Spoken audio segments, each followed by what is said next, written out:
Hey, love.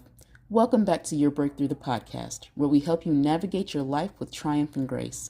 I'm Natasha O, and I'm an author, certified somatic practitioner, and I specialize in emotional trauma and PTSD.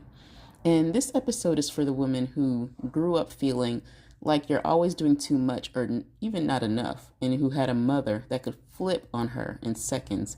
And no matter how hard you tried to stay small or be perfect, and it was never enough. I want to talk about something that doesn't get talked about enough, and it's the invisible bruises left behind by having a narcissistic mother, and the impact it has on your nervous system, your relationships, your money, your identity, and even the way you walk into a room. So there used to be so many instances where I remember being blamed for my own, panic attacks and just random things.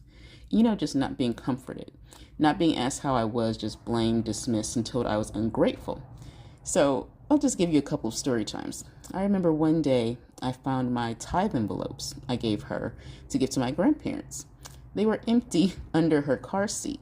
And when I asked my grandmother, who I was, having her give to her, my grandfather, my grandmother looked at me. She was like, no, was she supposed to be giving me tithe money? Oh my gracious, you guys.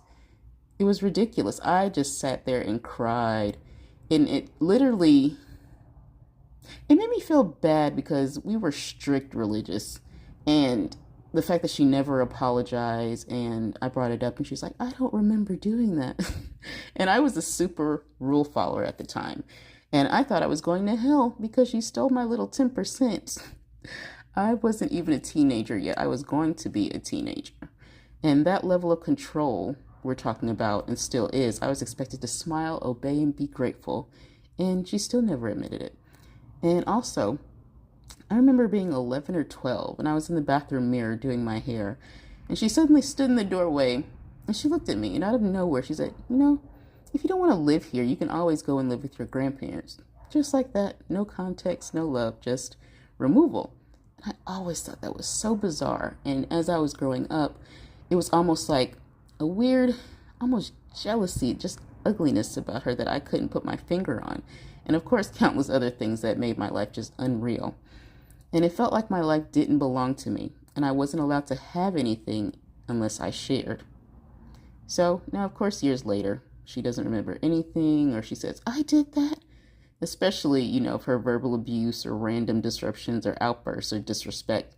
Shocking, I know, especially to you guys who have been in those situations. And, I can joke now because I healed, after mothering myself. It got old, so I stopped seeking her honesty or admission or her apology. I also stopped talking to people who would say, she's your only mother. But no one ever asked what it was like to be her daughter. People like this, their moods aren't just moods, they're storms. You don't know peace, you don't know presence, you don't know what it means to belong just inside your body. You always feel like you're on guard.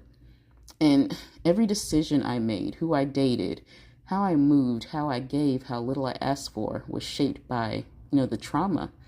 And, what I wanted to say, if any of this is resonating with you, you are not broken, you're not dramatic, and you're not imagining it. You will be gaslit to hell and back with people like this. You've been living inside the fallout of emotional abuse, and your healing is not optional, it's necessary.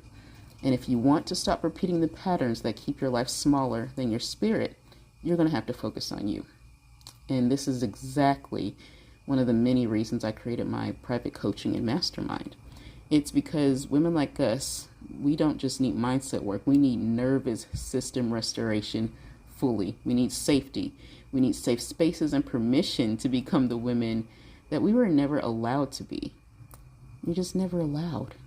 And even if you've ever said to yourself, I feel like something's wrong with me, but I can't explain it. I don't trust my own voice, and I keep attracting people who take advantage of me. That's your trauma. I've done the journaling, I've done the therapy, I've done the affirmations, and I am still freaking stuck. Then, honey, I'm telling you, this work is for you because I have lived it, and I completely lead from it.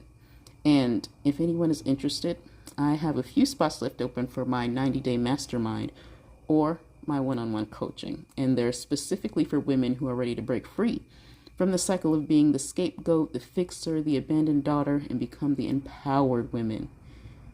You know, the creator, the mother to yourselves, because that's what I had to do. And please believe, I have years of experience. And if any of this resonated with you in your gut, DF me the word safe. Did I say DF? DM me the word safe. On Instagram, on TikTok, wherever you're watching this, or YouTube. Or click the link in my bio to apply. And just remember, you are not alone. You're not crazy. And you are so damn worthy of the freedom on the other side of your pain. So let's rise together. I love you. Bye.